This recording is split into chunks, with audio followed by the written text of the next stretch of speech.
అయ్యో ఇప్పుడు ఇడాకుడు ఇయ్యంది లగ్గం చేయరాదా? లగ్గమైనాక మా ఇప్పిత్తది ఇడాకులు. ఏ గట్ల కుదిరేది విడాకులు అయినాకనే లగ్గం, లేకపోతే పోలీస్ కేసు అవుతుంది, నా మీద అవుతుంది, నీ మీద అవుతుంది, అందరు లోపలే జైల్లో ఉంటారు, నీ కొడుకుతో సహా అందరం.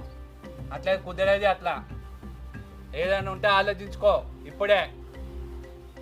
ఇప్పటికిప్పుడు ఇడాకులు అంటే అది ఇస్తుందో మరి? ఏదన్నా నోటి చేస్తా.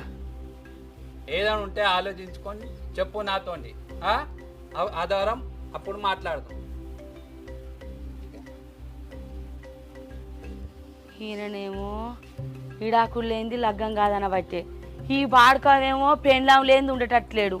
పెండ్లాం అని దానికోసం పరితాపియబట్టే. అది చూస్తానో గొడ్డు ముఖం అది, దానికి పోరగాళ్ళు గానే గారాయే, ఈడేమో దాన్ని పట్టుకొని ఏడవబట్టే. ఇప్పుడు ఎట్లా ఉన్నది ఎటాతటాయ్? ఈ బాడుకాకు లగ్గం చేస్తేనే రేవు కత్తాడు.